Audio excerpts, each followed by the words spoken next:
improper or illegal. I have witnessed and have been with officers and on several occasions agents who have done exactly that. They have seen a person and thought it was a person who was wanted, and they stopped them. I can tell you from being on the receiving end, I got pulled over by the cops. The officer walks up to my window. I thought it was a traffic stop. No, it was a vehicle stop. I hadn't broken a traffic law. I was wondering why was he pulling me over. But I had in my hand, by the time he walked up to me, my driver's license, proof of insurance, and registration for the vehicle to hand to him. He wasn't really interested in it. He wanted to know where I was coming from, which by law I don't have to tell him, but I told him. I told him where I was coming from. And he looked at me, and he realized I am not the guy he was looking for, because I'm a man in his 70s, and the person he was looking for was a young individual in his 20s. I don't know the race of the person that he was looking for, but he didn't know. He was looking for a red van. And he asked me, did you pull out of the Home Depot parking lot? Were you in the Home Depot parking lot? I looked and go, no, Home Depot's closed. No, I wasn't in the Home Depot parking lot. He says, all right, thanks. Go on your way, and thanks for pulling over. Not giving me an asshole. It was a case of mistaken identity based on the description of my vehicle, which matched the description of the vehicle that they were looking for. Doesn't mean that that officer acted inappropriately by pulling me over. He was conducting an investigation properly based on information that he had, and not like on a fishing expedition.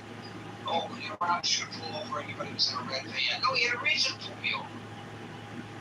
So, based on what little we know in Houston, Maine, it appears it was just simply a case of mistaken identity. Now, what happened after that, I don't think anybody knows. A lot of people reach conclusions, but I don't think anybody knows. But how that evolved from a vehicle stop to a shooting, and I will tell you, even if the guy was trying to get away, which there is some question over whether he was or he wasn't, he may have been, that does not justify shooting him. If that cop had pulled me over, gotten out of his car, and as he walked up to the side of the car, he said, oh no, I'm not going to deal with this guy, and I floored it and took off in my van, which would be kind of stupid, because 100% of police cars are going to outrun my van. But at any rate, had I done that, I would have then been in violation of the law.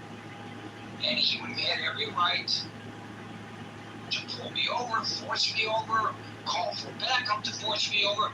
But would he have the right to shoot me? No, I don't think so. Could he have shot me and said afterwards, well, you know, I wasn't in danger for my life, but public safety, the man was pulling away at a high rate of speed. Well, we don't shoot speeders. We pull them over and we cite them. Sometimes we pull them over and we arrest them. Truck drivers kill more people than anybody else behind them. We don't shoot them. That's not how we approach such things. So, I don't know whether these, you know, this could very well be that this particular ICE officer or agent came to ICE from a police department and had gone through the academy and gone through this training and should have known what he was doing, or it could have been that he went through the abbreviated training that they give ICE officers and acted in a manner inappropriate. Or it could have been that he was in fear for his life. We don't know. But we do know that 2 people have been killed. A third person was killed as actually today because he was running from ICE and he ran in front of a semi-truck. That's never going to end in a positive manner. and he got splattered by the truck. So some people say, well, I should have been chasing him, and other people say he should have been running. I would agree, he should be running. If I had run from that cop, I would have been 100% in the wrong. I might have ended up in jail for the night for fleeing and eluding. I mean, that's such a dumb. But he would not have had a right to shoot me. So the question we have today is, are these ICE agents out of control, or have they been changing their procedure to a point where they're operating in a manner, generally speaking, that we in society find acceptable? But there were two exceptions, and they happen to come within a week. It's a big country. One of the exceptions happened in Houston, the other exception happened in Maine. They were unfortunate, but as I pointed out earlier, cops sometimes make mistakes too, even if they are better trained in how to stop people on the street than are the ICE agents. What do you guys think? And we start collecting with the order in which I see them on the stage. Today that order begins with Scott, followed by Alan. Yeah, I mean, of course, Gary, I think these are excessive. These excessive actions. I mean, Trump's doubling down. I think he's overplaying his hand. I mean, I think he's tone deaf on this one. Sometimes he intuitively gets the electorate. This is not one of those times, I think. I mean, if you look at, in general, polling on ICE, I mean, it goes, the disapproval floats from 62 to 65%, depending on the polls. The approval is only 33 to 40%. So, I mean, the approvals floats around the presidents, which is not really high. 65% of Americans polled think that ICE has gone too far in their actions where apprehensions and things are concerned.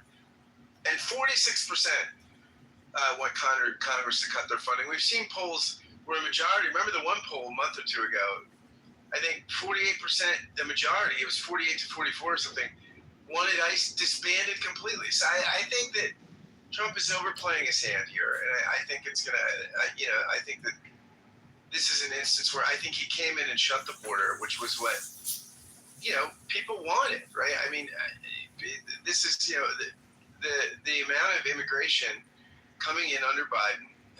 Although I looked up some stuff, the Cato Institute did a very interesting study of this, and really, I mean, Biden deported more people than Trump, and then Trump won. Biden was not shy about deporting people. That Cato said was other factors, so it was interesting. But anyway, whatever the factors, people thought that too many people were getting in. Trump reversed that trend. I think you say mission accomplished if you're Trump.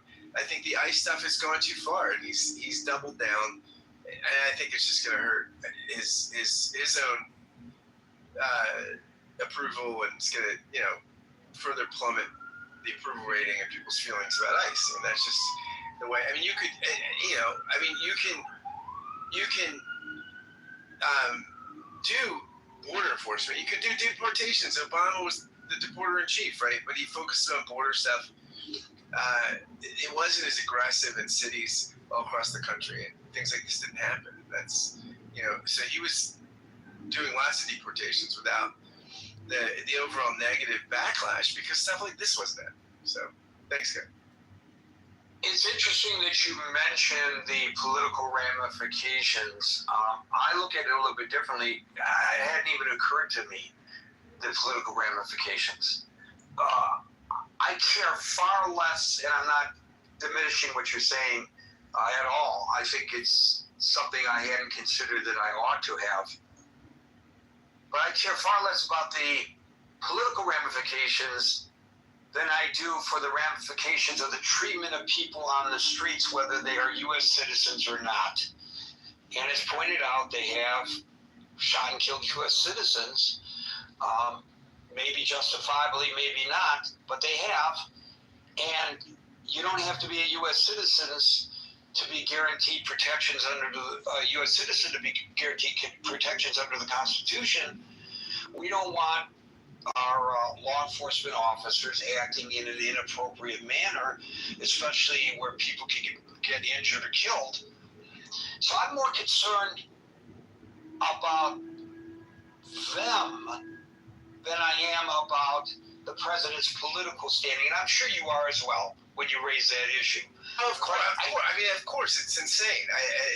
It's why most Americans disapprove, right? Because it's excessive and inhumane and awful.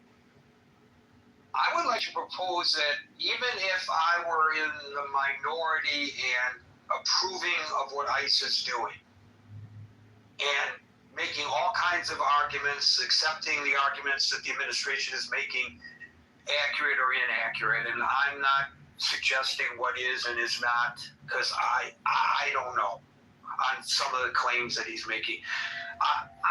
It doesn't feel right when he says 70% of those being deported are criminals, and I guess we can suss that down even further by trying to... What he might mean, Gary, is that they're violating the criminal section of Title 8, Chapter 1823. In that code, there's a civil procedure and a criminal procedure. And the criminal procedure has like a $250 fine and like a 6-month jail term. So that may be where he's getting his stats. Right, so that's what I was going to say is, how do we define criminal? And the way you define it, the way I define it, and the way another person defines it may be different. So when we're communicating, we don't really have a common denominator on that. But, when you're the head of any institution and you appoint people to run departments within that institution, you're supposed to appoint people who you trust will carry on your policies and do so in a prudent manner. And so there are people who oversee these immigration enforcement operations. In fact, the guy that was involved in overseeing it was pulled out, and another guy was pulled in because the president and the populace had lost confidence in the first guy, and the second guy had the reputation of being a strong enforcer, but a fair enforcer of the statutes. That's who's supposedly running these operations now. Somebody who we can put some faith in, who's going to make the right decisions. That doesn't mean they're always going to make the right decision, but generally speaking. So after this incident, he decides, let's hold off for a minute on the vehicle stops, and let's take a look at how we're doing this. Let's take a look at what people on the local field office level are being told that they're supposed to be doing. Because I don't believe, by the way, in holding a law enforcement officer responsible, and it happens all the time, for taking actions that they were told were the proper procedures. That they were taught were the proper procedures. This is how you conduct yourself. Then he goes out and conducts himself in that manner and gets in trouble for doing what he was told to do. That's a management problem. So maybe there's a management problem here. Maybe these are just two outliers that happen to occur in quick succession that's put our focus on something unduly. It's possible. But the prudent thing would be suspend the vehicle stops for a minute, take a breather, take a look at it, and come out with a conclusion. Maybe we're doing everything right. Reinstate them. Or maybe it's a good practice, but we have to modify things in such and such a manner. Then reinstate them after people are properly trained. The guy the president put into this position to restore public confidence in the manner in which immigration officers and agents act on the streets is almost immediately and publicly countermanded by the President of the United States, who overrides the decision on Truth Freaking Social of all places, and tells the ICE agents to go out there and conduct what he calls traffic stops once again.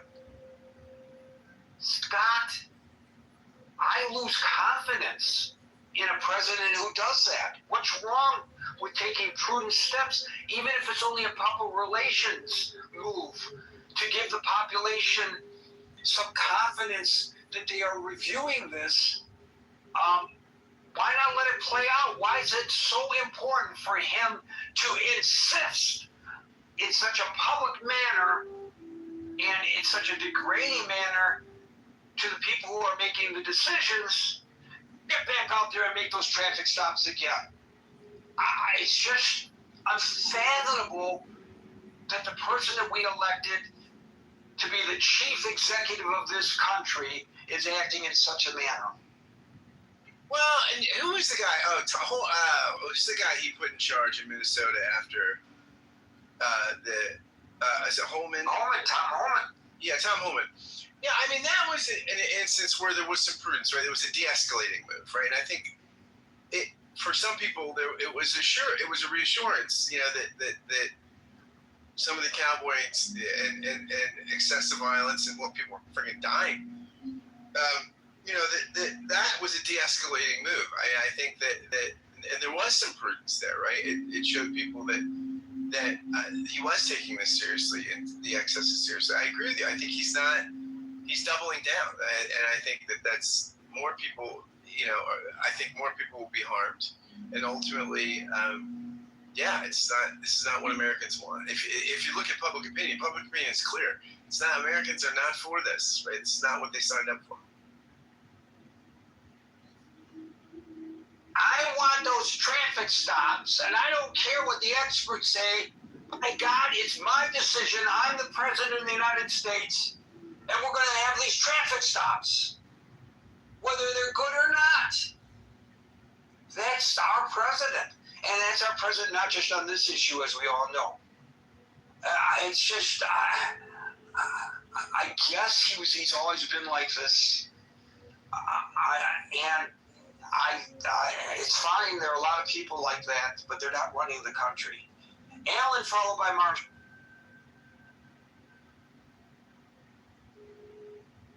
Believe it or not, ladies and gentlemen who are uninitiated, the sound of silence from Alan's microphone is a good thing, because Alan is a sole proprietor of a small business in Texas, and when he is not answering the call to the microphone, he is answering the call of a customer, and that means moolah shmoolah in Alan's pocket.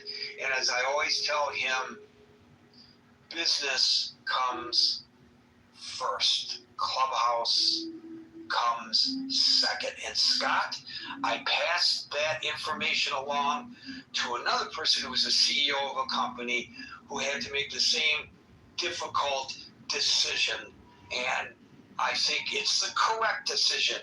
If Clubhouse is getting in the way of running a business, you ought not to be on Clubhouse. Marshall, followed by Steve.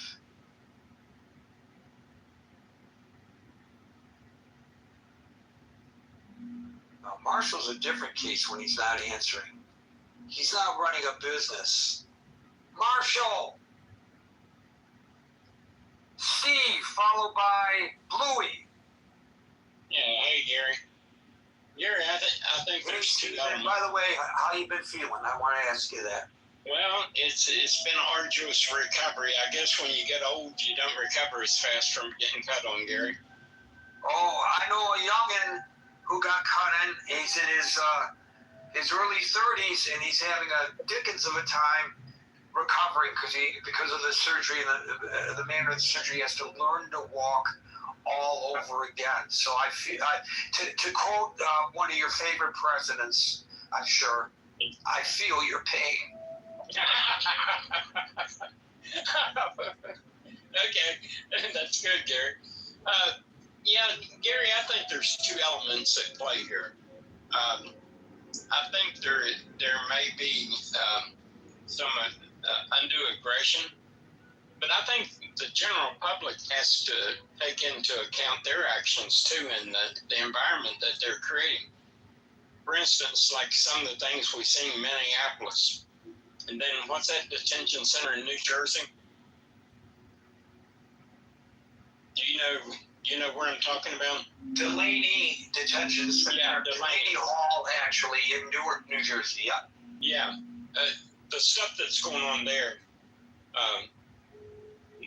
that's not peaceful protest. I mean, that's just out and out obstruction of law enforcement. So, me dealing with some police departments, I can tell you if a police are conducting an arrest or something, and they're already in a heightened state of agitation, and you run up on them and start wolfing in their face, you may think you have the right, and to some degree at a certain distance you may have, but you are inflaming the situation in a way that 9 times out of 10 will not turn out like you intended. That happened to me once, Steve. Yeah. I'm telling you, it's kind of an interesting story. And you talk about mistaken identity. I'm driving down this dark road, and I see on the sidewalk a bicycle on its side, and I see a car that had come up from the wrong direction and hopped the curb. It was right up against that bicycle. And of course I thought, oh my God, somebody just got hit by a car. Looks like maybe a drunk driver or something, Yeah. So I said, let me go and see. I'm going to dial 911. I'm going to render aid, whatever. I pull over. I run back there. And there are a bunch of people standing around. And they jumped that I ran up on them. They were shocked that somebody ran up on them. And they turned around at me and they said, what are you doing here? And I looked at them and I said, are you the police? That could have gone very, very badly, but they were all undercover. It did not look like a police car, and it looked like an accident, not somebody, not the cops stopping some guy on a bicycle. I mean, I could have gotten a little tune-up there. Could happen. I can tell you an instance. I used to run an independent trucking operation. Nothing big, just a couple trucks. But I was in Wisconsin one time. I got caught in one of these, I think they call them wolf packs, where the state police will go out and they'll do targeted stops, and they're just looking to pick up stuff that's normally not taken in by the locals. Well, I get in this one area at a weigh station, and they do a truck check on me for safety and stuff. Then they found out that my logbook wasn't right. Well, anyone that knows independent truckers, sometimes that's what happens to get to your delivery on time. So anyway, I told the guy, because he's going to find out anyway, I said, well, you may want to look at the logbook. There could be a problem. So he looks at it and he said, you're going to have to come inside. I said, well, I figured as much. So we walk inside and we're talking. I'm not getting angry. And they're looking at my logbook, and the state police, they're looking at each other, just kind of snarking back and forth. And I said, well, guys, I said, you know what it is here? I said, sometimes you get the rabbit and sometimes the rabbit gets away. I said, you caught the rabbit. I said, that's all there is to this. And they kind of laughed. And there wasn't any point in being confrontational at this point. I had nothing to gain. They had me dead to rights. Beside me, on the other hand, was this guy. He's deciding he's going to show the state police, what a macho guy he is, and he's wolfing at them and stuff. And when I got through with what I was doing, I explained to the state police what happened. I said, look, I had to be in Wisconsin, then St. Louis, then down in Charlotte. I said, there was no way I could make this work.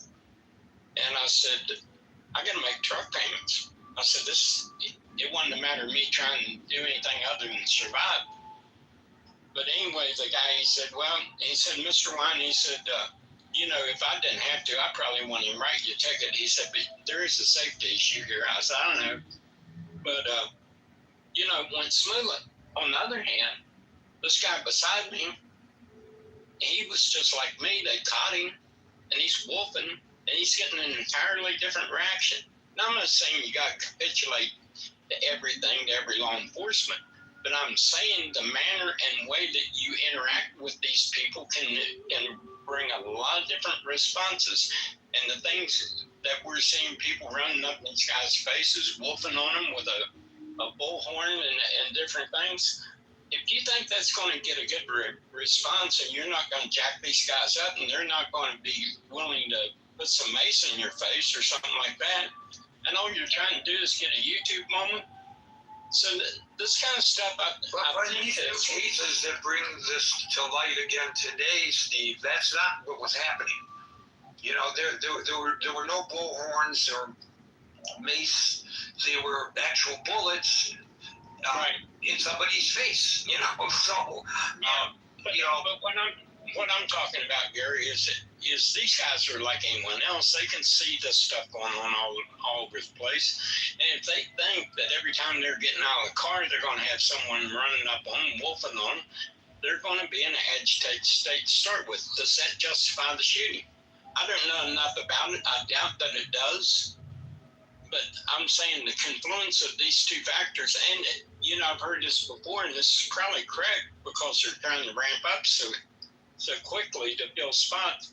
There probably is a training issue here, and the seasoned veteran, he might react a little calmer than someone that's just been thrown out after I don't know how long they take to train these guys. So there may be an element to that, but the general public, you go up wolfing on someone that feels they're in a dangerous situation, you do it continuously, you're not going to get the best reaction. And especially if you truly believe that these guys are undertrained to begin with. So long and short of, I think it's a confluence of two things mixing together in the witch's brew that's not coming out very well, Gary. Well, which president number is Donald Trump? 47, right?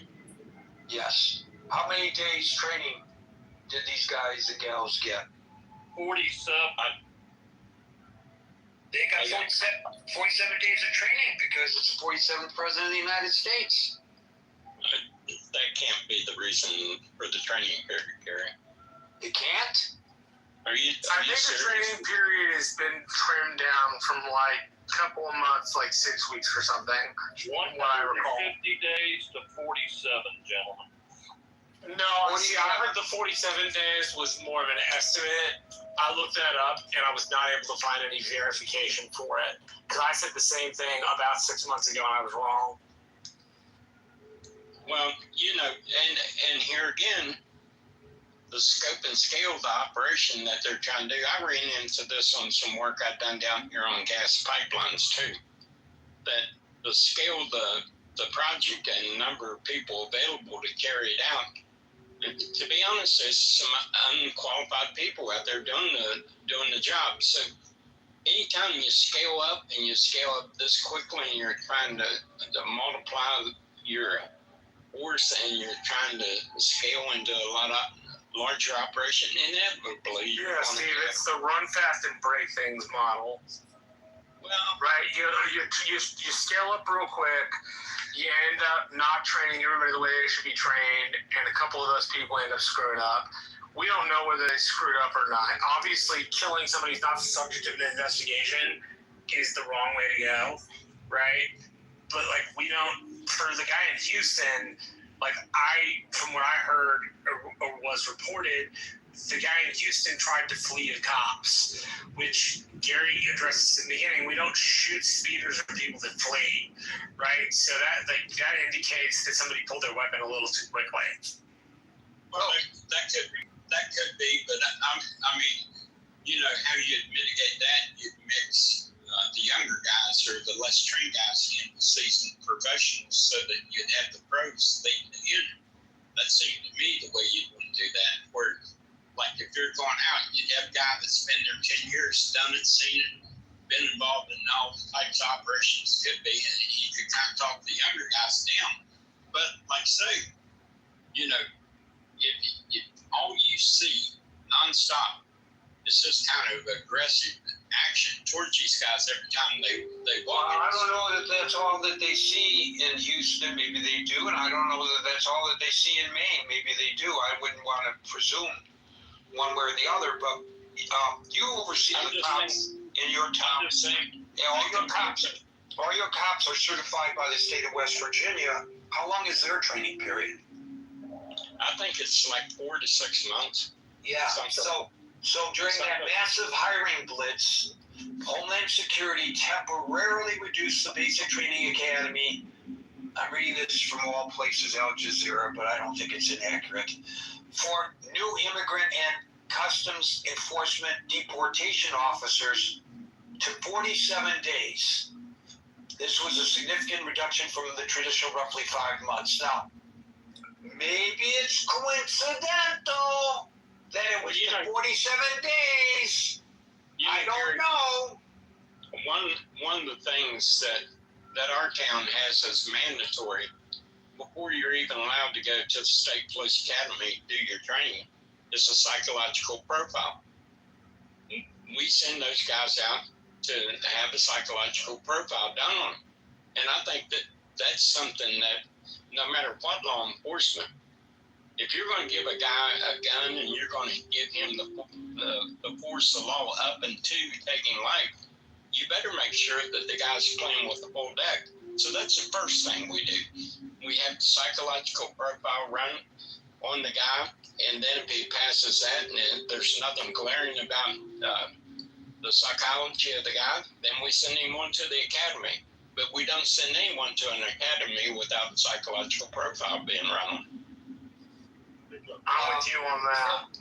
If they fail the psych eval, they really shouldn't be agents. So they do psych evaluations on prospective ICE agents. It's supposedly a rigorous pre-employment medical and psychological screening to ensure that they possess the emotional stability, mental resilience, and judgment required for federal law enforcement duty. That's what I'm reading now. I'm presuming what I'm reading is accurate. If it's not, somebody can correct what I'm reading, but that's what I'm told. So Steve, we'll go to Bluey, followed by Jules. Thank you. You know, I've been reading your Substack, and I'm going to tie your most recent Substack to this, Gary, if I may.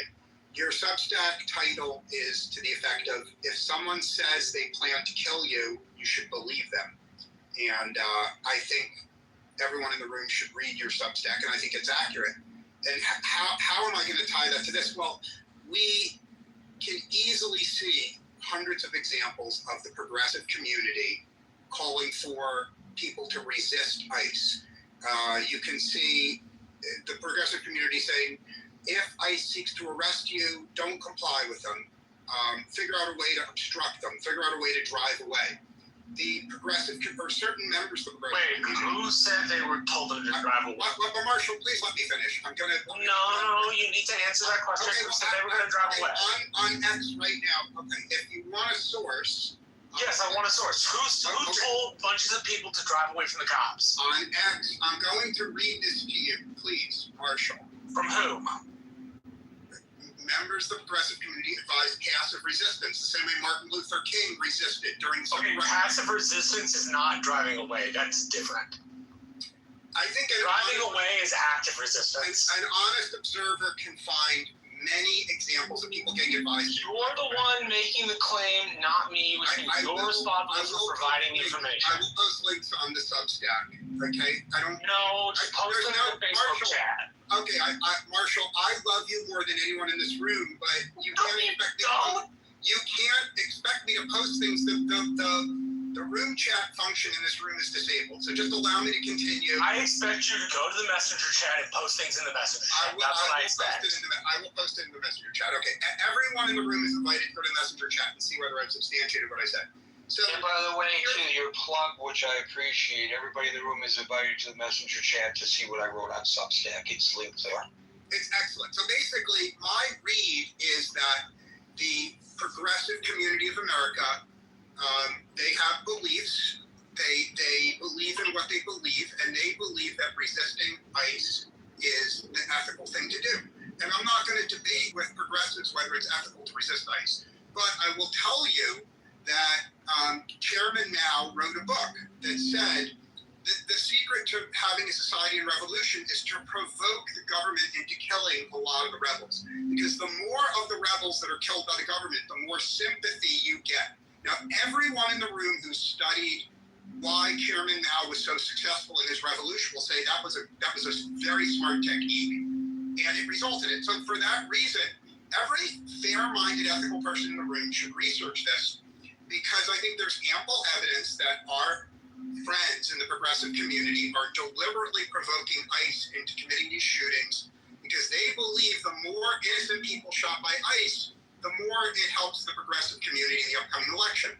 And I will close by saying, and I want to normalize using less than the allotted 5 minutes. You don't have to use your full 5 minutes. You can get your point across succinctly. I was the only one in this room that said the majority of Hispanic men would vote for Trump. And it turns out no one in the room agreed, but it turns out the majority of Hispanic men in America did vote for Trump. And they voted for Trump because they wanted mass deportations. The majority of those who voted for Trump. Not the majority. There's a difference. If you look at the active voting population, there were about 70 million voters that sat out the vote. I'm talking only about Hispanic men, no other demographic. So just let me finish, Marshall. Hispanic men did not vote for Trump. I live in an area where we outperformed the area. We've gone through this in other rooms. Okay. Everyone in the room is invited to just go to Google and say, who did the majority of Hispanic men vote for? I submit the majority of Hispanic men voted for Trump because they want mass deportations. And mass deportations benefit the Hispanic community. And I'm going to land my plane here, so don't interrupt me, Marshall. Because of mass deportations, the rents in Hispanic neighborhoods are way down. Everyone in the room can see by Googling it.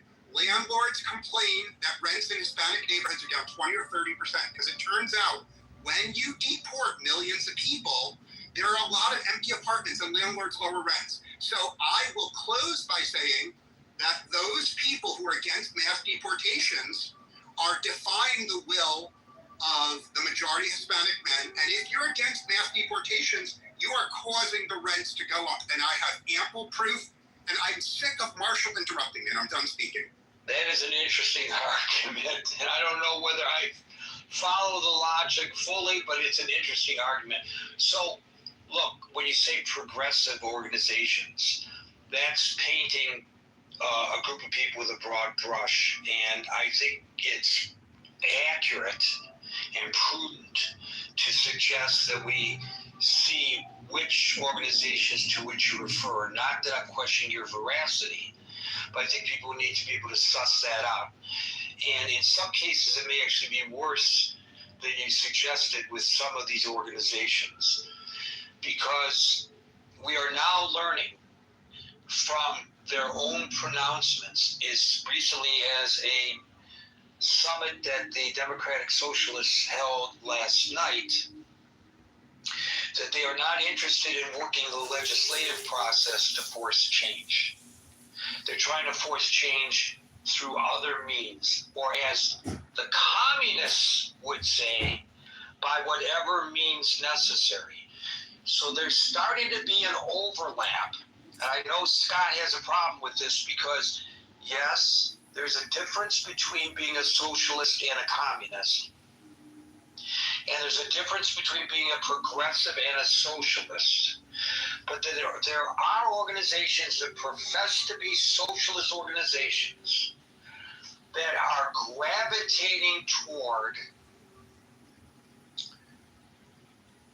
policies that are closer aligned with the communists than those particular policies are with the socialists.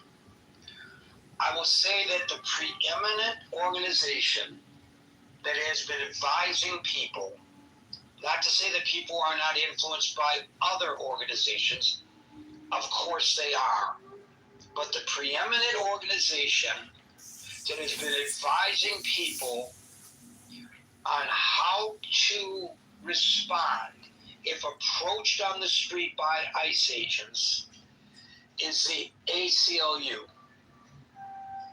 And here are the 3 things the ACLU tells people, and I think that these are prudent suggestions, at least from the ACLU.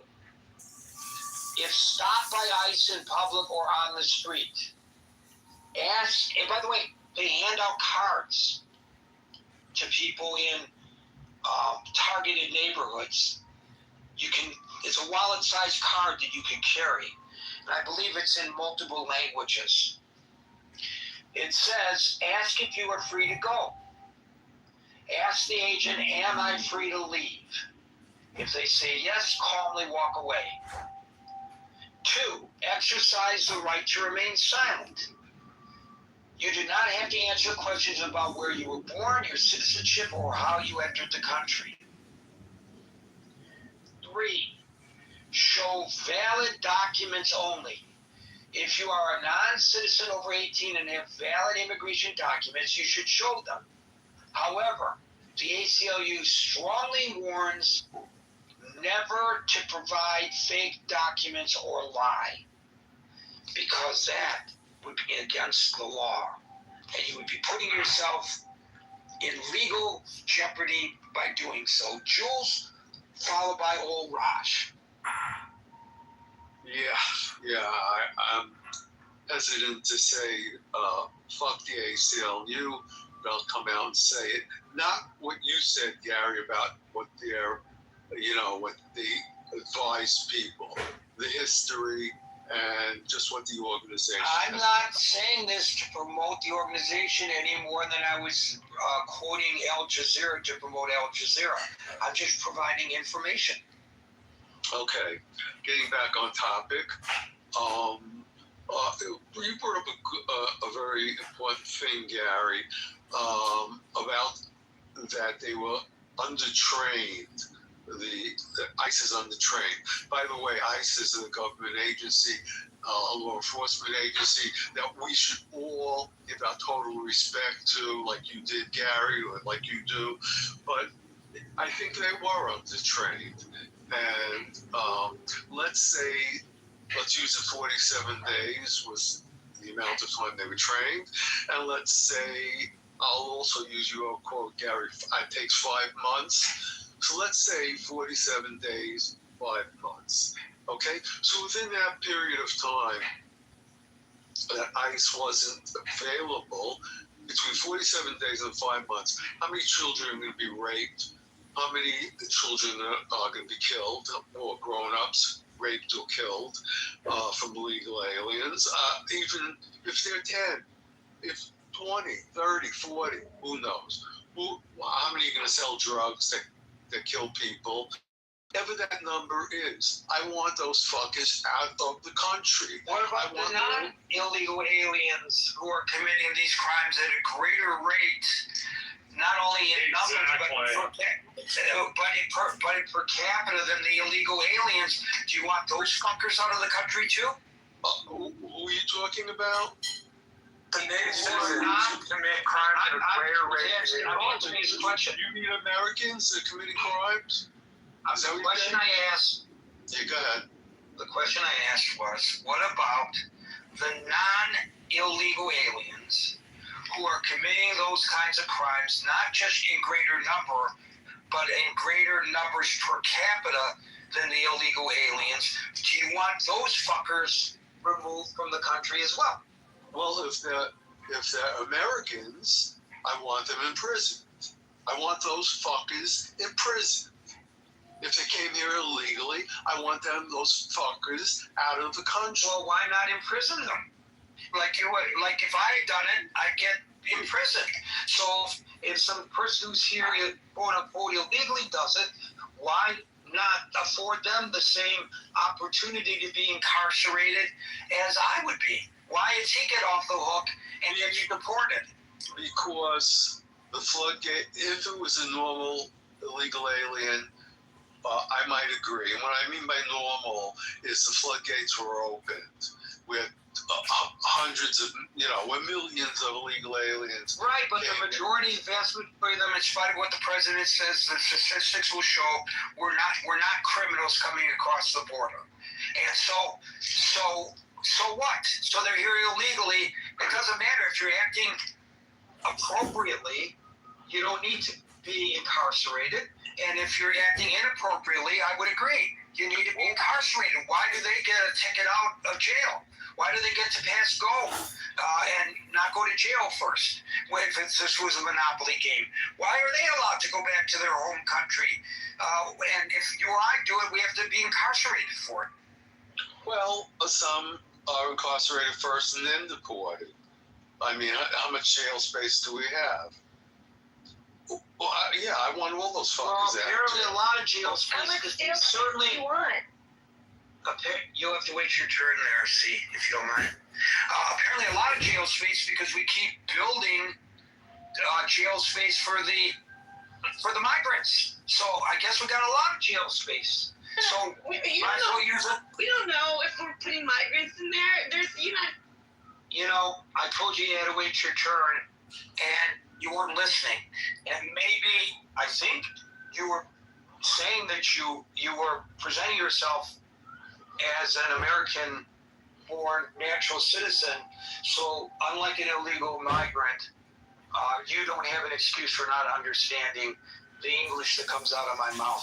Jules, go ahead. Well, okay, you were making a point. I just want to get rid of those people that don't belong in this country. That's my point. And we handle our criminals in a certain way too. Unfortunately, I don't even know how sanctuary cities are still legal. I mean, where's the legality of that? Why doesn't that go to the Supreme Court? The reason they're legal is because on minor crimes they don't call federal enforcement. On things like murder, they always call federal enforcement. I only know this because I looked it up. So things like people who are murderers, they always contact federal agents about it. Always. Well, okay, but you keep butting in, Marshall, but that's your MO, so that's okay. I just want the matter of country. I butted in because I'm a moderator and because It's okay. It's okay. You answered my question too. So, but I don't know. I think if you spoke to an audience, Gary, of families of victims from illegal aliens, rape, murder, and all those horrible crimes, I don't see how. I don't even think you'd be able to speak to that because it's such horrendous crimes are committed against them. Well, obviously, for the individual crimes, they get the statistics don't give the victims or the families of the victims any solace, knowing that it's, But I'm just saying, if you want to throw people out of the country because they commit heinous crimes, well, then why not throw you or me out of the country? If we commit heinous crimes. Because they didn't. We do go to prison, faggot. And how about what Governor Walz just did? What was that? He let a rapist go who was in prison, so he wouldn't be, extradited to another country. I mean, you're hearing these crazy things. It's just insane how we treat them. I don't think they should be treated as Americans. Our American criminals should be treated a certain way, and illegal aliens should be treated another way. You could give statistics. I don't even question your statistics, but I think I can because. Everybody coming in is illegal. We're now separating illegal people from illegal people who murder, illegal people who sell drugs, or just illegal people who rip off the system and get benefits they shouldn't be getting. Why are we doing that? Illegal is illegal. Well, I think the definition of illegal, as we discussed earlier, is something that I think is up to debate when it comes to the term illegal migrant. But I want to talk about this. Why is it up to debate? Isn't it By the way it's used, by the way the term is used. You might argue that if a person is in the country undocumented, that automatically makes them illegally in the country. Others would say they are undocumented in the country, and there are arguments to be made for both positions. I'm not arguing one way or the other. I'm just saying that's why we have a problem, just like on something else we discussed earlier. When we were talking about the opening of the Strait of Hormuz, it's open, it's closed, it's open, it's closed. What's the definition of open? What's the definition of closed? Open! Closed! Hello? Consensus in this country over what it is to say a person is in the country illegally. You know, Gary, you brought up a good point. Just the definition of things. Is it open? Is it closed? Well, the answer is the word, is it closed? It has to be expanded. It's closed because. It's open because. You just can't say, is it open or closed? And that's probably the answer to a lot of the debates we're having. It's not fully developed what the question really is. You know, is it straight open? Is it closed? Yes, the ships going through that are getting rocketed by Iran if it's open or closed. I don't know whether I don't know who's telling the truth and who isn't when it comes to that anyway. I'll tell you one thing: it's dangerous. It's open or it's closed. Well, I know we're not talking about the Strait of Hormuz. I'm just using it as an example. So here's what Tim Walz. I just want to go to the records to explain what Tim Walz did. Go ahead. He and the State Pardon Board granted a pardon intended to block a man's deportation. It surrounds a guy named Tao Lu Vang. This is from the New York Times. A 42-year-old Laotian national convicted of criminal sexual conduct in 2006 for abusing a 10-year-old girl. Vang had originally avoided prison through a plea agreement, which, by the way, is another issue that defies understanding. You mean to tell me that he abused a 10-year-old and was able to plea it down to where he didn't serve any time? That's right, repeatedly. But anyways, he had originally avoided prison through a plea agreement, but was given a federal deportation order. I don't think anybody would argue that that deportation order was out of order. So in June of this year, the State Prison Pardons Board of Pardons, which consists of the governor, the attorney general, who happens to be Keith Ellison, and the Chief Justice, Natalie Hudson, voted unanimously to grant Vang a pardon. According to the New York Times, the primary factor in the state's decision was a letter from the victim herself, who stated she had processed the trauma, made peace, forgiven Vang, and explicitly requested the board grant the pardon. So that's what happened. That can make me vomit, that whole thing. Yeah, I just wanted to put it into perspective.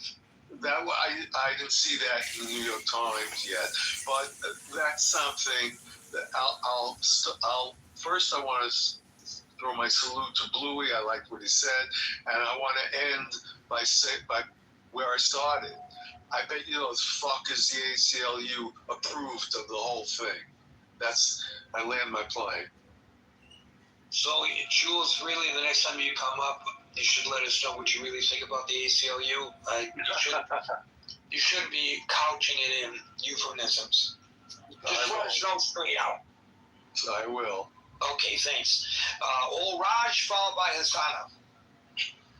Thank you, Gary. I think the last two commentators both were highly useless in their comments and completely off.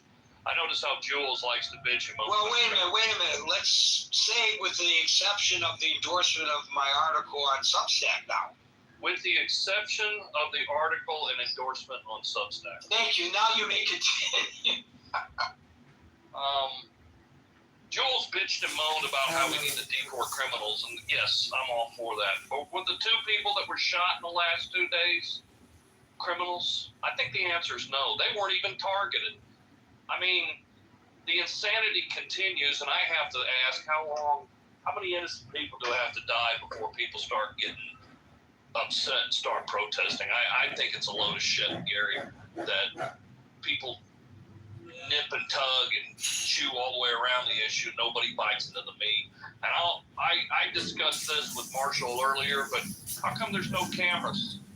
This money was appropriated three months and a week ago, so 100 days ago. A lot of money too.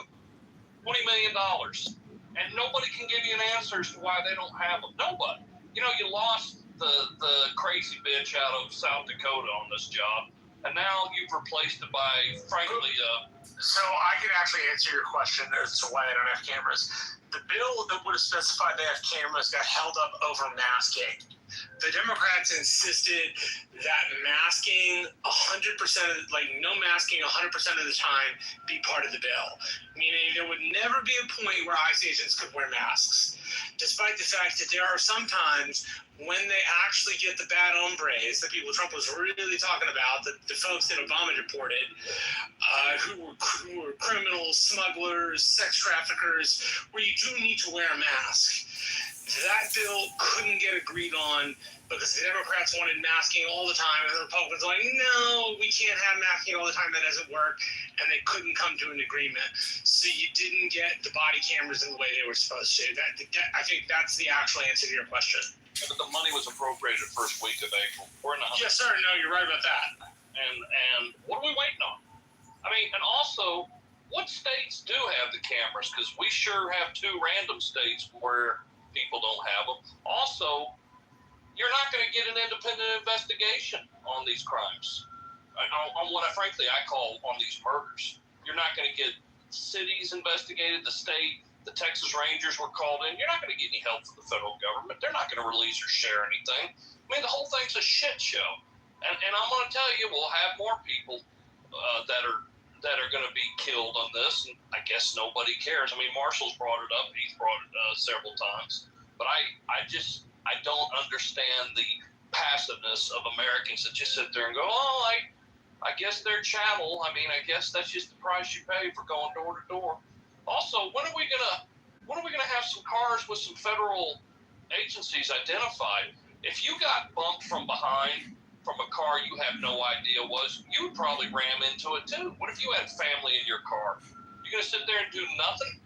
I mean, there is no focus. There's no understanding. Can somebody in this room, anybody, tell me how these people even got targeted to begin with?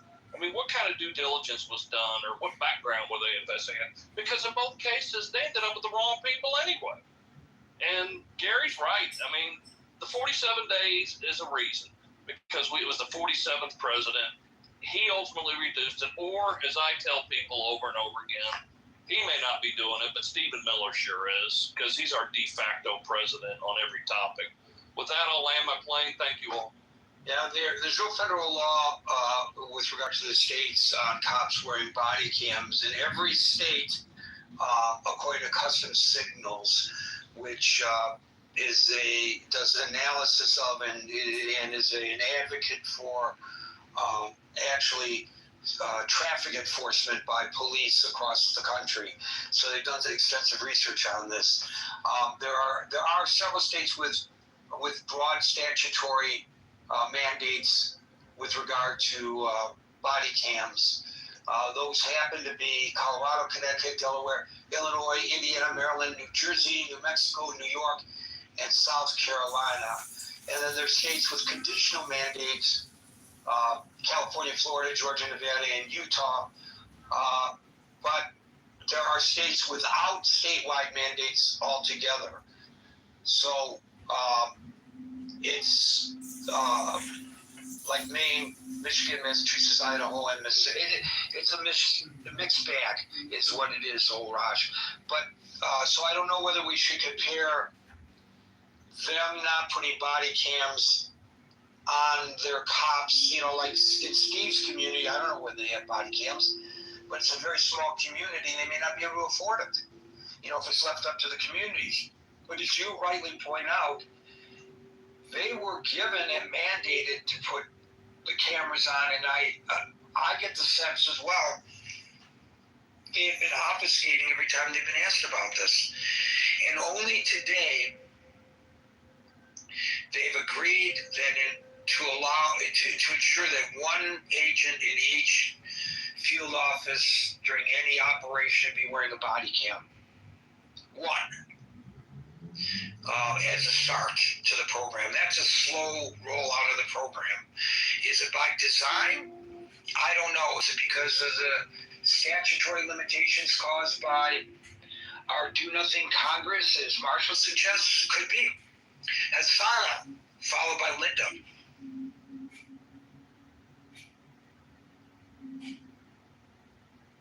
Hasana. Linda, followed by Moose. Hi everybody, is ICE still out of control again? I mean, I personally think they are. I just didn't know, like, ICE to, I guess prior to all this things going, I didn't know them to, like, approach people on the street and ask them, like, are you a U.S. citizen? Were you born here? Just, randomly stopping people, asking them for IDs, not showing their face. It's just kind of, like, scary because, like, I'm American born and U.S. citizen, and I mean, my dad is Somali, and my mom's Black American, and I love Somali, and I had a Somali name, so I wouldn't appreciate like just walking up to me, they have done other people demanding to know, it's just bizarre to me. I like, that's none of your business, I don't carry my passport with me everywhere I go, or my birth certificate. I do carry like my driver's license with me. But a real ID doesn't necessarily mean that you're a citizen. So I'm like, why do I have to prove that to you? I think it's just bizarre. My siblings live in St. Cloud. They're naturalized citizens. So is my stepmother. And they live in St. Cloud, Minnesota. And I mean, they were afraid to like leave the house because of all things that were going on in Minnesota and how bad it was. And there's just all the chaos I think that ICE caused. But if you, I get what you're saying, Gary, and I'll wrap it up. I get what you're saying about the argument between calling someone undocumented versus legal. I've read about that. I agree, with the panel of people that if you're here, like, committing crimes, you're hurting children and people, like, you're committing crimes, you gotta go. Like, you absolutely should not be here. If you're coming into this country and committing crimes, you gotta go. But as far as like coming after like the person that's been here for like 20-something years and they overstay their visa, I don't know. I feel like it's just kind of overkill. And I think some cases too, there could be some compassion there because I try to put myself in another person's shoes. You never know what could happen, and you have to flee and leave your country for different reasons. People coming for all reasons to, usually better themselves, better their lives, get an education, make money, things like that. I think if you're going to come here and be productive and contribute to the economy and be a productive member of society, I mean, I definitely want people ideally to be legally here, but I think there are some circumstances that happen. But I don't think like rounding people up and things like that. It's just kind of scary. That's all I want to say. Thank you. I think that's like on the right hand side of the aisle, that's one of the problems though. People on the right hand side of the aisle, by their politicians, were promised for the better part of 40 years that the law would be enforced. And the law doesn't make an exception. The law says if you're here without documentation, you are here in contravention of law. Now, normally that's processed as a civil matter, right? But sometimes it could be processed as a criminal matter. Right, and I think like you have a lot of people. I wouldn't say myself included because I live in a place where I'm right next to Mexico, and we have lots of folks that are undocumented. But I think you have a lot of people on the right hand side of the aisle who say, no, I have to obey the law, and if I get stopped for speeding, they don't ask whether I'm a citizen or not. They don't ask any of those questions. They just ask if I was speeding, right? And so those people think to themselves, okay, well, if the law says you're not allowed to be here, well, guess what? You're not allowed to be here. And that sucks. It sucks that you've been here 20 years. It sucks that you've been in a place where we haven't enforced the law on you, but, the law says you can't be here, and there's no way around that, right? If you read the law, that's what the law says. And so I think you have a lot of those people who are just unwilling to give. Maybe they should be, but I think you have a lot of people on the right-hand side of the aisle, again, not myself, but a lot of people who say to themselves, well, there really isn't an excuse for this. The law says you can't be here. That's what it says, so you got to go. Well, here's a mitigating factor to that argument, and it comes from the Republican side of the aisle. They created this problem, or this administration created this problem. If you want to get rid of people, to use a previous caller's crass terminology, get the fuck out, you still have to do it in a legal manner, correct?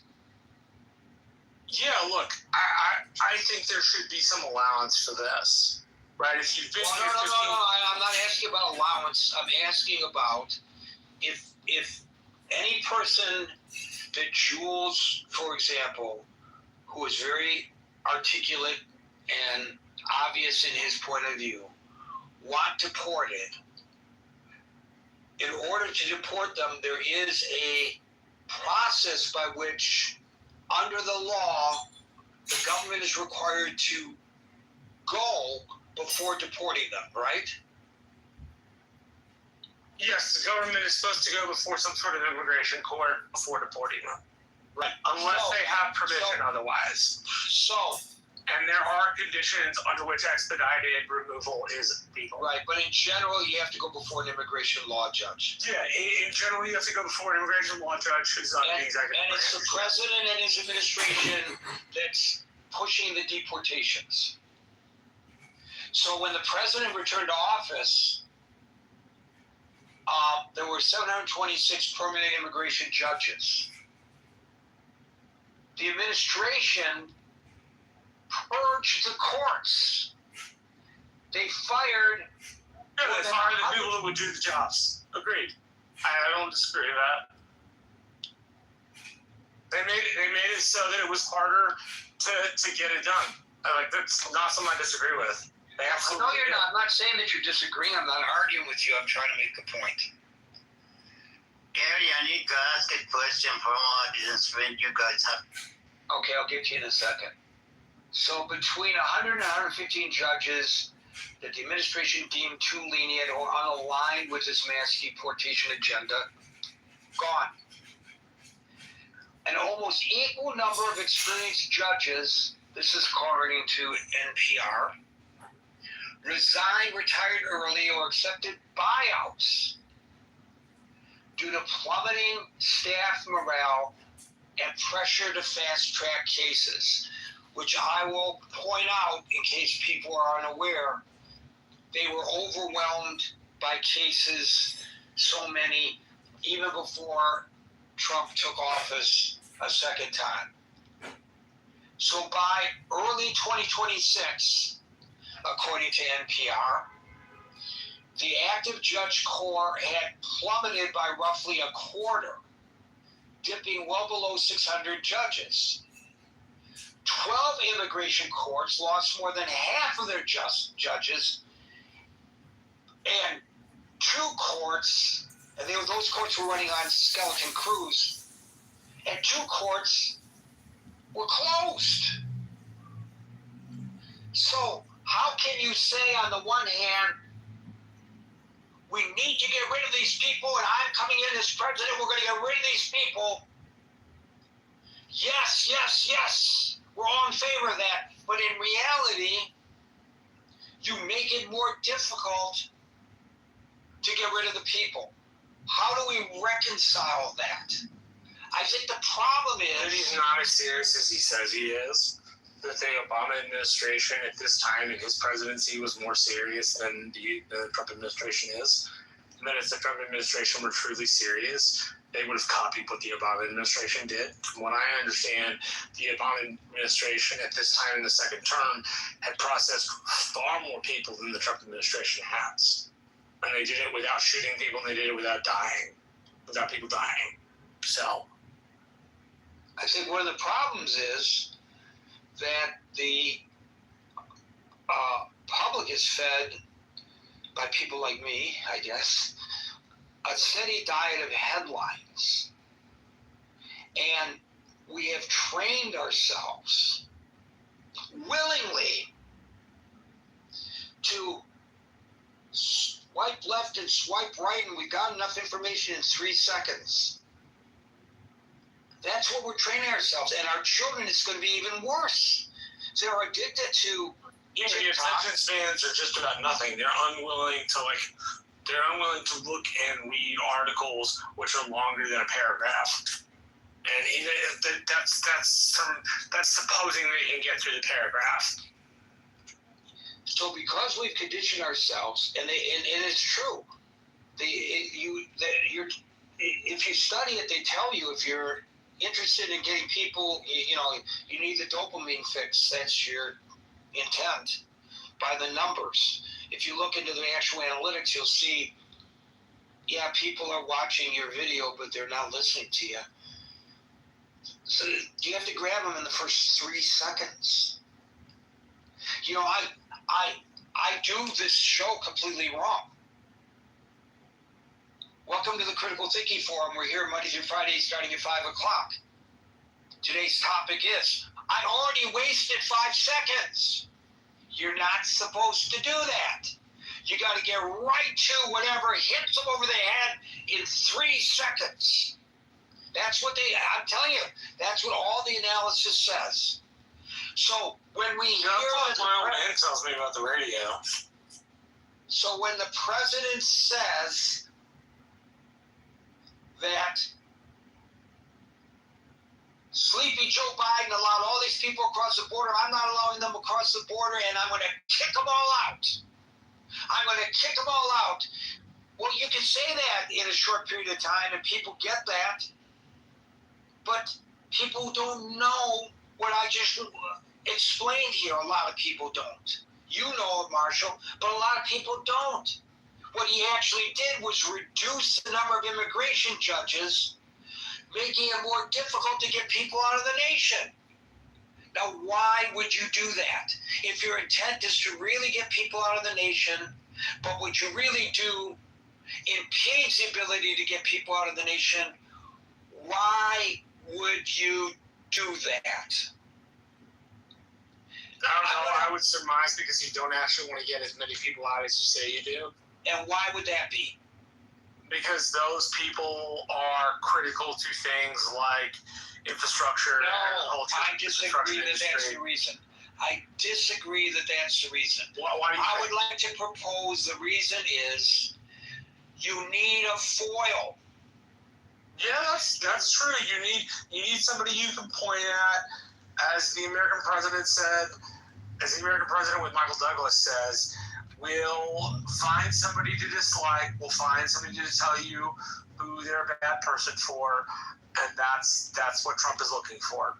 Yeah, that makes a lot of sense. In other governments and in other countries,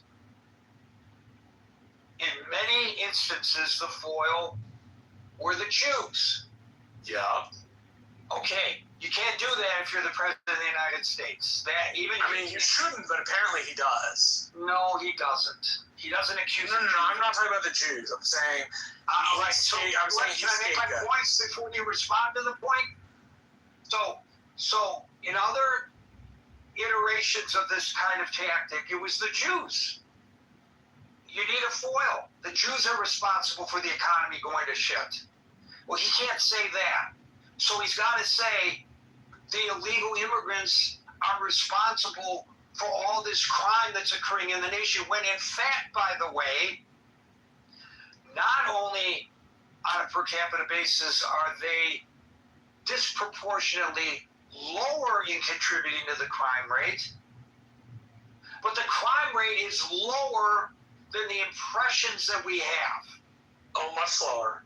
Where I live, even though I live so close to Mexico, I can walk out of my house at 2:30 a.m., leave my door open, walk down the street, and have no fear that anybody will come in. Now, of course, I lock it because, you're supposed to lock your door, right?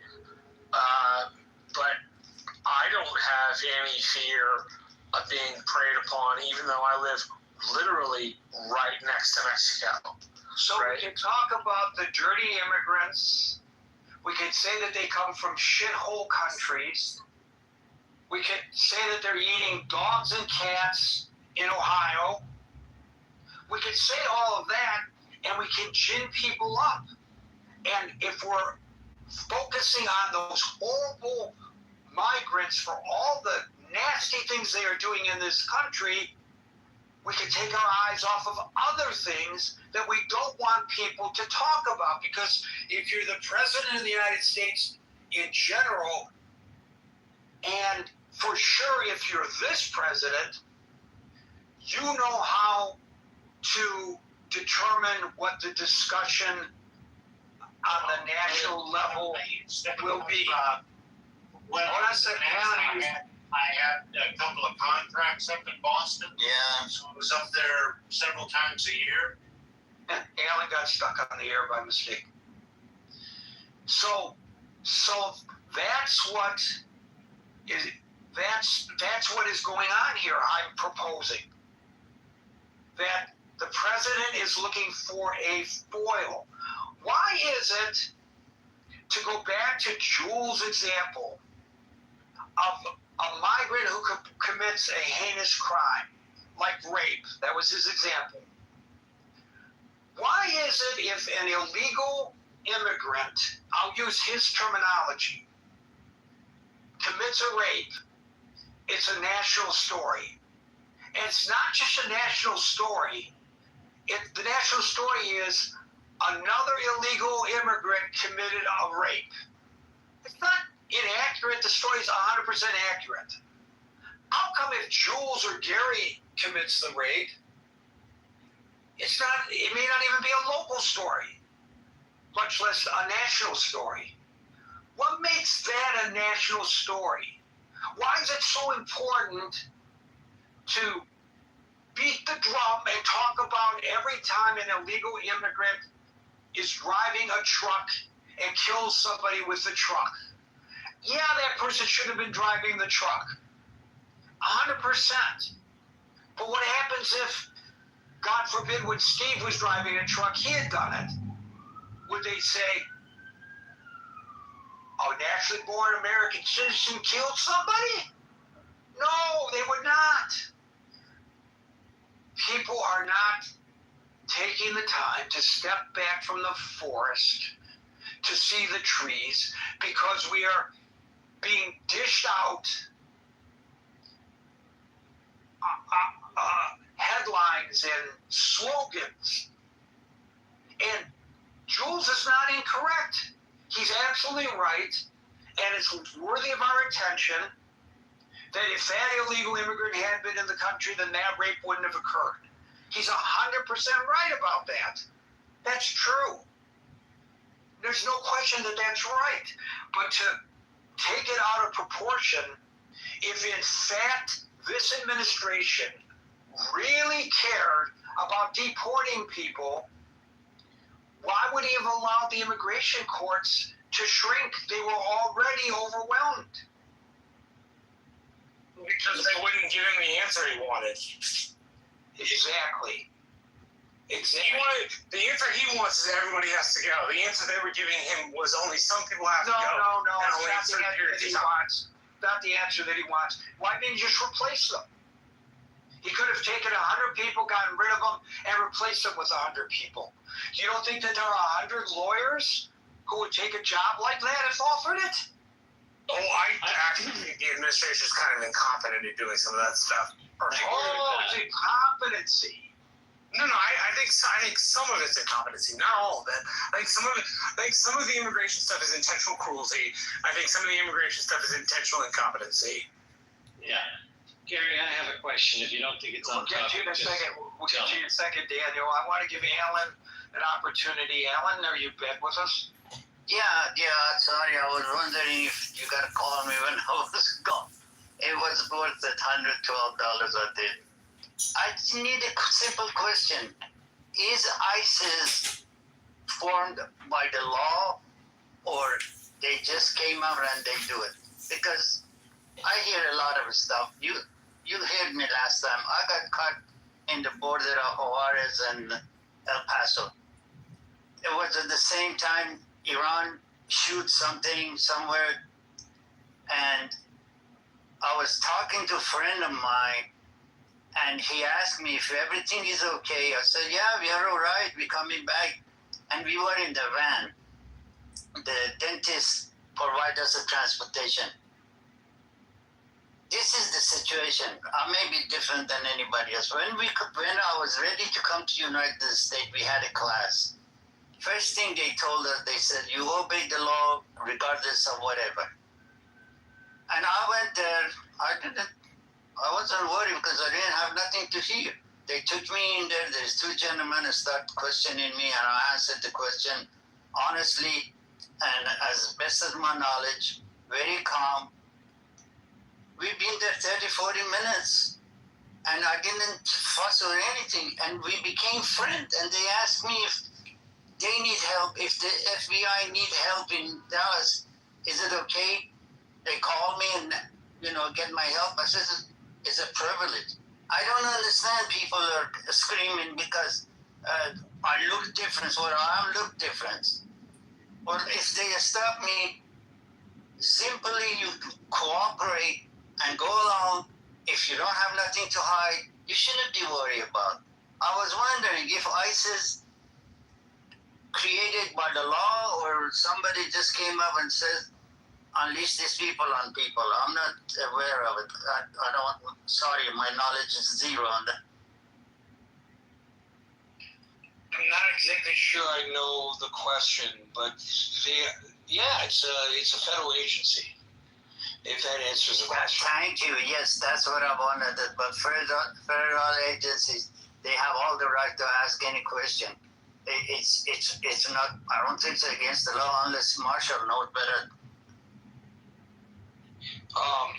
It's a question of whether they have the right to detain people. Do they have the right to just stop somebody based on their looks? The court has ruled yes, they do have the right to do. They can racially profile. I believe the Supreme Court basically ruled that they can. Daniel, followed by Andrew.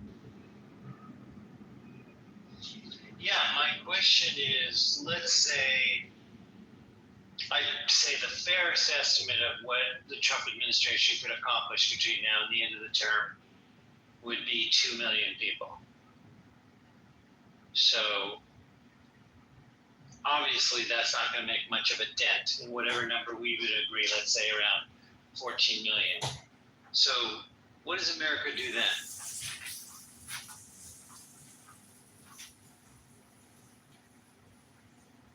I'm sorry, your question eludes me. Well, the idea is, I understand it. Okay, let me reframe it. The idea, as I understand it, is let's get rid of illegal aliens, right? Again, starting with the worst and all that prioritization stuff. Nonsense. But like the best number that could be achieved by the Trump administration is deporting 2 million people. Let's say we could disagree exactly what the number is, but let's say for the sake of argument, we decided on 14 million or so, 14 to 16 million that are in the country illegally.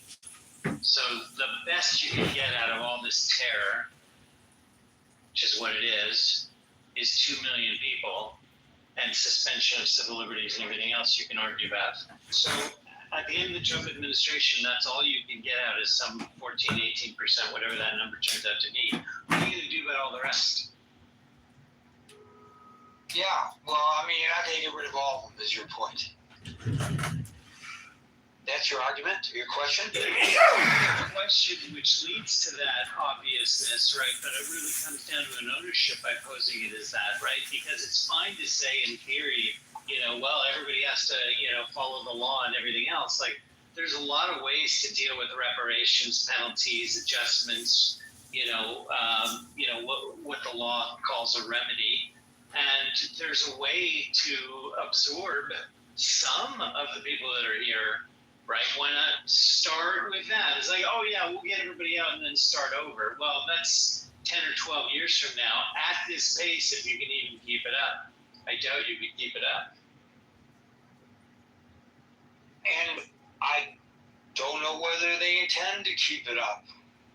And for sure, after this administration ends, who knows what the policy of the next administration is going to be, right? Exactly. And we've been very, very inconsistent in our approach to this issue, as we have been inconsistent in our approach to many issues. And this is a worldwide thing, to be fair to America, right? Like a worldwide thing about how immigration and cultural assimilation is handled. And, there's doesn't matter how much of an economic case, and it's an incontrovertible economic case, that immigration enhances the economic power of a nation that is absorbing more people. But regardless, the cultural upheaval that happens is so much in the other direction, it takes years for that to become apparent. That's true with every wave of immigrants, right? Exactly. Because people don't like hearing the truth of this, but people on a per capita basis contribute more than they consume. Yeah, and that's the way I would look at things. But then you have those who say, but what about this person, the outlier? What about that person? If that person wasn't in the country on welfare, then they shouldn't be here. They're not contributing. You can't. It's an argument that's very hard. Yeah, it's fair. It's fair, but we can't let the perfect be the enemy of the good, right? There's some things we can agree on that we can move the ball forward with. And it should start from if God forbid, we were starting another country, we would want people to come to it, right? It's like we want to be able to absorb as many as we can sustain and support, not start with how do we get rid of everybody. That's not, again, this is going to prove it from the question I was asking, basically, which is, here you have apparently the toughest on immigration ever going to be, and even these guys at this pace couldn't possibly take care of the problem just getting rid of everybody. It proves it. Thank you, Daniel. We'll go to Andrew, followed by William. Good afternoon, Gary. I trust you can hear me okay. We've been through this. Oh, did you hear Stevie Eiserman's gone, eh? I had anticipated that, yes, but Steve Eiserman was canned as the general manager of the Detroit Red Wings. Had he not been Steve Eiserman, he would have been gone a long time ago. Yeah. Stevie Y is a hero for sure. This particular administration, I believe, has no regard for the course of the law. I think they tout the law when it's in their favor, but they ignore it when they have that feeling to do so.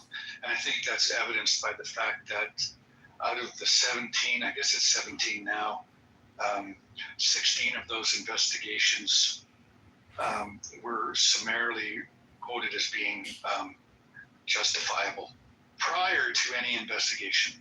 So if you go in with that mindset, then it's no wonder that I think many of these agents may think that they're invulnerable to that direct watchfulness of these agencies and other agencies of the law, etc.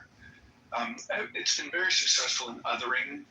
I mean, I've heard the word people used quite a bit here when speaking of it, but I don't think that's how the administration views these illegal aliens. In fact, they're not people, they're rapists, they're drug dealers and murderers, and they eat cats and dogs. So when you use that sort of language, I think to a large extent it shows just where this administration, how it feels about these quote unquote people, and their want to remove them. But I like Daniel's point that you can only get rid of 2 million or so. And what do you do with the rest? But also with the courts, reducing the courts. If you want people to be terrorized, and I'll use that word intentionally, then you reduce those court systems so that they don't get a fair hearing. They don't get in front of the due process that should be afforded them and has been in the past. And then you lock them up in what is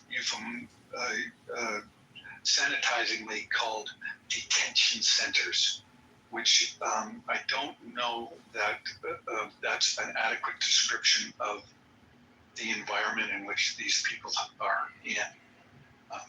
You just had another person die being transferred today, Venezuelan, from one detention center to another. And this is indicative too of the othering of people. If they're not people in your mind, then they don't deserve any considerations. And this is the situation that you now have in the United States. I would be interested, Scott had mentioned that 65% of Americans find this distasteful. And I would be curious as to how that falls in terms of the political demographics vis-a-vis Republican versus Democratic. Anyway, I'll land there. And thanks, Gary. Appreciate it. Thank you, Andrew. We'll go to William, followed by Steve. Gary, I think the word you were looking for before was scapegoating. Basically, scapegoating is the form of propaganda that was used against Jews in Europe before World War II, during World War II. Scapegoating is a tool often used by authoritarians. There have been a lot of good authors that have been writing on this, and I put a link in the chat, which lists a lot of books from New York Times Review. But like Ruth Ben-Hiat is one of them that studied Italian fascism. Tim Snyder studied Eastern Europe in detail and wrote a great book about the the time period between like Hitler through Stalin and all that went on in Eastern Europe. And Ann Snyder is probably one of the leading speakers and analysts and scholars of this area. And I think if we look at what has happened in other countries, it can be instructive. The history doesn't repeat, but there's certainly patterns that if we look at it, we can learn warning signs, learn from it, learn what to avoid. And when you have a president that talks about people as vermin in dehumanizing terms, that sets a mood, that sets an agenda. That's how when my family had to flee from the Russian Empire before the USSR, we left for economic opportunity, but also for religious persecution and all kinds of targeting and discrimination against Jews. So we came to the United States, and that is something that is part of at least my culture, is to be aware of and to look for and to guard against a rise of strongmen, authoritarians, fascists. It's just part of the values and ethics that I was raised by. That when my father enlisted in World War II, he enlisted to fight fascism. He enlisted to fight for America. It's not, I was raised to believe that all of us should be anti-fascist, that we should fight fascism. And the Orwellian corruption of the language to somehow make it out like I'm the villain if I'm anti-fascist is bizarre. It's like 1984 type Big Brother redefinition of language to suit the person wielding power. So I think scapegoating was the point that you were looking for a word for it, and I think that is a technique that is used by people that are anti-democratic, that want to consolidate. And there's no single term for fascism, but and there were fascists before Mussolini, but they weren't called that. Mussolini kind of created the modern term of fascism. But why are you injecting fascism into the conversation about ICE? Are you trying because to... I believe Trump and ICE are fascists. So I'd like to finish the question, William, before you answer it. Are you trying to attach the label of fascism upon ICE? I believe that yes. I believe that and let me finish. I believe that the climate, that the culture, that whatever training they got or didn't get, the leadership has encouraged a culture that allows them to disregard constitutional constraints, constitutional norms, to act out of compliance with rule of law. And if we don't have rule of law, some of the laws we like, some of the laws we don't, but what do we descend into? Wait, how do you know they acted outside the rule of law? We don't know that. I know that when even when you have a fleeing felon, that there are rules about how, at least... We didn't say there weren't rules. Just because there are rules doesn't mean, and they didn't abide by the rules, doesn't make them fascist. Could you repeat your question? What makes them fascist? The authoritarian style, the mood that is set from the top. When you look at Bovino, What exactly is the mood set from the top? Because it's Tom Holman has served 5 successive presidents. So what exactly is Tom Holman saying that makes it fascist? Okay, there was a culture that was set during the Trump 2.0 administration, during the tenure of Kristi Noem and Gregory Bovino, and the massive hiring where they set a tenor, a tone, an attitude, and a culture amongst the troops, the paramilitary troops. They're not paramilitaries. Yeah, they're federal agents. When you have people coming out, paramilitaries imply something specific. It implies something like the SAD division of the CIA, the Special Activities Division. They are not the Special Activities Division of the CIA. When you can quibble about the term, but when you have people that Special Activities Division is paramilitary. ICE is not paramilitary. When you have people that are up armored, they are armored as if they're going into Fallujah.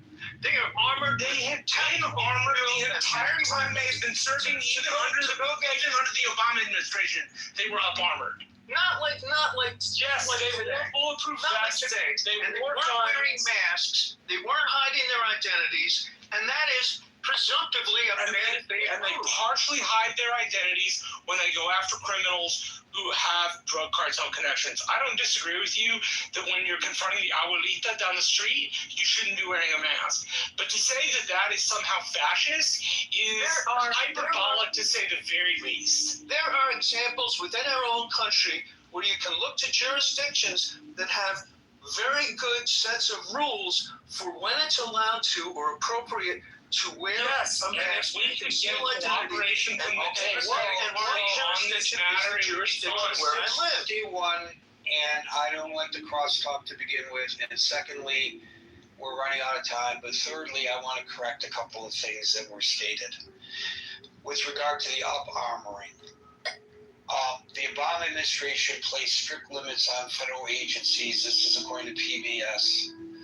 Acquiring military-style and heavily armored equipment, which ultimately resulted in the revocation of some previously provided tactical gear.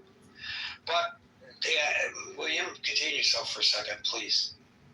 But to suggest that this is fascism that we are seeing, it's one thing to say I don't like the manner in which ICE is operating. But when you throw in the term fascism, and you mention the popularization of the term fascism with regard to Mussolini, you are talking about early 20th century Europe fascist movements, right? That was where the term was really put into our language, was from Mussolini, but it existed before Mussolini, and it's never been agreed upon, and there are species of it that have existed after Mussolini, like Stalin or Mao. Okay, so if you look at the Britannica fascism overview, and I'm going to read this to you, and you tell me whether you truly believe this applies to the actions of ICE. According to the Britannica Fascism Overview, fascist movements prioritize the collective nation or race over individual liberties. Is that what we're dealing with now? Yes, to some degree. Some degree. Yes. Yeah, wait. Britannica is giving, and you're asking me to respond to a multi-point article, so you're going through it one by one, and I would say, and I would have to read the article to actually respond in an intelligent way, but the nationalization, the creating of the underclass, the Untermenschen, the vermin, the language that's used, by Trump and by the leadership. Wait, now you're claiming that Trump's a fascist. No, that's not what I said. I'm saying that the language What that are you used. implying? No, I'm not implying. I'm saying that the language, when he talks about people as vermin, when he tries to dehumanize people as groups, when he dehumanizes That's implying it per your previous comment. You are implying he is I'm a stating it fascist. directly that Okay, is great. used In your by chat. fascists. And if you want me to respond to a multi-point article in Britannica, which I haven't read, I can go through it point by point. And maybe we should do a room where we all read the article in advance. No, I don't want to Discuss read it. the article point by point with you, William. Let me give you the Merriam-Webster one sentence definition of fascism. Can we do that? We can see if it applies. That's exactly what I want to do. Let's see if it applies. Fascism is a far-right, authoritarian, and ultra-nationalist political ideology. It is typically characterized by a dictatorial leader, strict societal and economic regimentation, militarism, and the forcible suppression of opposition. Does it apply? Okay, if you believe that things can exist on a spectrum, and that the one Merriam-Webster. No. No. You're not answering my question. It's a simple question. The simple answer is that attributes of what Merriam-Webster describes as their definition of fascism have been incorporated into the culture of the people who are governing our country, and in particular running ICE. If you look at the authors, Tom Homan is a fascist. Tom Homan is a fascist. I didn't say that. I'm saying that there are elements. They're not fascists. Then they're not fascists. You always like to speak in binaries, and not everything is a binary. Things exist on a gradient, and there can be a backsliding towards something. Okay, but if you interject the term fascism, I'm just asking you to back it up and not say there's a spectrum. Maybe it applies to this. Maybe it doesn't apply to that. Is this a fascist organization or not? Let's look at specific behaviors. William, wait. I did not interject the term fascism. You did. I'm asking you whether you are labeling ICE a fascist organization. Yes or no? That's all I ask you. I am saying that ICE is incorporating attributes. I didn't ask you that. I'm not saying Why that do I ask you one thing and you answer another? They don't fit the Merriam-Webster definition. Then your answer is no, you're not. No, that's not my answer. Then your answer Putting is words yes, in my you mouth. are. I can answer. I am No, saying. no. I'm not. No, you're You know what? You're obfuscating, William. You're putting words in my mouth. I'm saying. No, I'm not putting words in your mouth. You're obfuscating. Yes or no? Either you are trying to label ICE fascist, or you're not. I'm not arguing that it is or it isn't. I'm just asking you, what are you saying? Clarify. Are you attempting to call ICE a fascist organization? Are you? Either you are or you're not. I'm not asking you about the spectrum of the definition of fascism. I asked you a simple freaking question, and I can't get a simple answer. You know it's not black and white. I think I'm talking dark and not you. Is it raining outside? Yes or no? Well, it may be misty. Is it raining or not? I just wanted a simple yes or no. Then went on for over 5 minutes arguing something that I never even asked. And an earlier caller, old Raj, brought up that we were discussing one thing, and then people hijacked the discussion to discuss something else. At that time, that hijacking came from the right. This time, the hijacking came from the left. I try to be the most accommodating moderator on Clubhouse.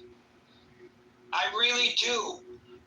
I try to be accommodating, but I lose my patience over this nonsense because of this argument with this last caller. Agent and Dark just got screwed out of their opportunity to speak. You could say it's my fault as the moderator, and ultimately you're right, but I allowed this guy to hijack the conversation. It's hijacked. It's not black and white. Okay, Dark, why don't we give the floor to you, and you can be William's defender? It's fascistic behavior and certain things. Okay, Dark. Let me ask you a question, and then we leave. Are you interrupting me or not? Yes or no? I am. Okay, see? That's all he had to do, yes or no. Are you trying to label ICE fascist or not? That was the question. The question wasn't what the spectrum of fascism is. It was nuanced. He said it was nuanced. It's not black and white. It's not yes. The question, Dark.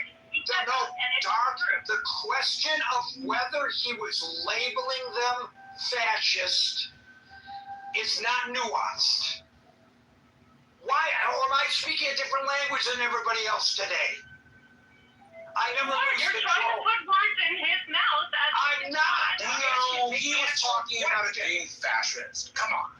It's not that difficult. I'm not arguing that they are or they are not fascist. I'm asking him, stand up and answer my question. Are you saying they're fascist, or are you not saying they're fascist? If he was willing to say Donald Trump was fascist, so you should be willing to say ICE is fascist too. You should be willing to say it with your chest. Right. He said Trump is not the point, you guys. No, Victoria, it is the point. The point is fascist and they're not fascist. The question, and if you're going to accuse them of being something like the brown shirts, then you should actually have some proof for it. Well, the point is, I asked a question, I wanted an answer, and I'm going to be a prick from now on. Well, Gary, I'm not going to put up with this bullshit anymore. Gary, the article you read about the fascism, it's exactly Iran's government. Is ISIS like Iran? I doubt it. For God's sake, give us a break. Go for it. You did a great job. Yeah, I'm very frustrated today. Doesn't show. Folks, we're here 5 o'clock New York time, Monday through Friday. If I've recovered by tomorrow, we'll be back at 5 o'clock. Oh, he didn't close it this time.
Oh, look, we're back. Another exciting episode of the John Kitover podcast. Okay, so give me, so show me. I asked you to show me, like you asked me to throw me through search. I did the same What you're reading is about removing the current people from Gaza. I'm talking about Palestinians that left that's what he's reading. many years ago. That's what he just read. What he's reading was about That's what he just read. Palestinians in Gaza. It's some of the Palestinians being hosted there. That's right. They're talking about the fuck. Shut the fuck up, Stanley. No, You're talking about Palestinians. They're being hosted there. They're not fucking paying them. Hey, hold on. Let him finish, man. Oh my god, you're so annoying, Stanley. Daniel, can you reread what you... Okay, children. Read it again. Hold on, look at that.